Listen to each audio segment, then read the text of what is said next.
Hello दोस्तों, Dalip Hindi shorthand classes में आपका हार्दिक स्वागत है। दोस्तों, आज की डिक्टेशन आशुलिपि उच्च गति अभ्यास खंड 2 रामधारी गुप्ता से बोली जाएगी। डिक्टेशन की गति 100 शब्द प्रति मिनट होगी। डिक्टेशन स्टार्ट करते हैं 5 सेकंड बाद।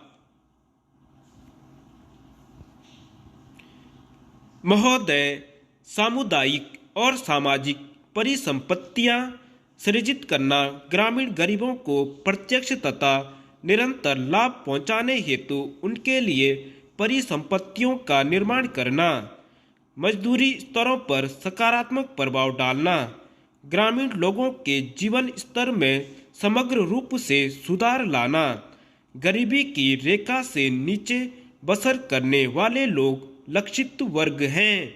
अनुसूचित जातियों, अनुसूचित जनजातियों और मुक्त बंधुआ मजदूरों को वरीयता दी जाती है। रोजगार के 30% अवसर महिलाओं के लिए आरक्षित हैं। केंद्र और राज्यों द्वारा 80 व 20 के अनुपात में व्यय वहन किया जाता है। केंद्रीय आवंटन देश के कुल गरीबों की तुलना में राज्य संघ शासित क्षेत्र के गरीब ग्रामीण लोगों के अनुपात के आधार पर किया जाता है। वे सभी कार्य शुरू किए जा सकते हैं जिनसे टिकाऊ उत्पादक स्वरूप की सामुदायिक परिसंपत्तियों का सृजन होता है। पंचायत समिति द्वारा परियोजना का मूल्यांकन और अनुमोदन किए जाने के पश्चात उसे अनुमोदन देने हेतु ग्राम पंचायत सक्षम है। संसाधनों का कम से कम 60% भाग मजदूरी घटक पर खर्च करना होता है। जौहर रोजगार योजना के कार्यों के निष्पादन हेतु ठेकेदारों अथवा बिचौलियों को लगाए जाने की अनुमति नहीं है। मजदूरों को रियायती दरों पर प्रतिदिन 2 किलोग्राम खाद्यान्न दिया जाता है। 1755 पुनर्गठित ब्लॉकों में मजदूरों को दिए जाने वाले खाद्यान्नों का जारी मूल्य प्रति किलोग्राम 50 पैसे कम है। जौहर रोजगार योजना की सामान्य प्रणाली के अलावा पिछड़ेपन के आधार पर चयन किए गए 120 पिछड़े जिलों में कार्यक्रम को तेज करने के लिए 700 करोड़ रुपए आवंटित किए गए हैं।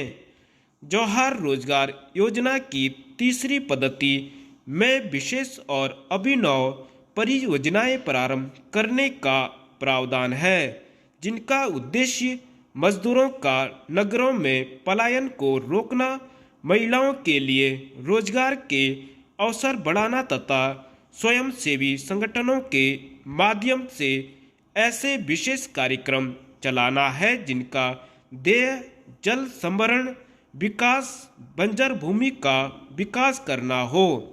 मानव जीवन यापन के लिए आवास महत्वपूर्ण है और इसलिए सामाजिक आर्थिक विकास के लिए यह आवश्यक है।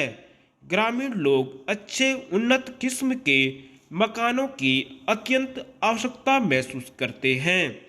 ग्रामीण गरीब लोगों की आवास संबंधी आवश्यकताओं को पूरा करने के प्रयासों के एक भाग के रूप में मई 1985 में इंदिरा आवास योजना शुरू की गई थी। यह कार्यक्रम अब जौहर रोजगार योजना की उप योजना के रूप में कार्यान्वित किया जा रहा है। इस कार्यक्रम का उद्देश्य गरीबों में निर्धनतम लोगों के लिए निःशुल्क रिहायशी मकानों का निर्माण करना है। ग्रामीण क्षेत्रों में अनुसूचित जातियों, अनुसूचित जनजातियों तथा बंधुआ मजदूरों को वरीयता दी जाती है।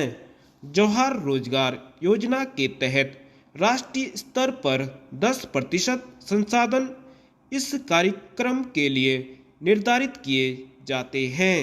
जिलों में निधियों का वितरण अनुसूचित जातियों, अनुसूचित जनजातियों तथा मुक्त बंधुआ मजदूरों की कुल ग्रामीण जनसंख्या में से इस विशेष वर्ग के गरीबों के अनुपात के अनुसार किया जाता है।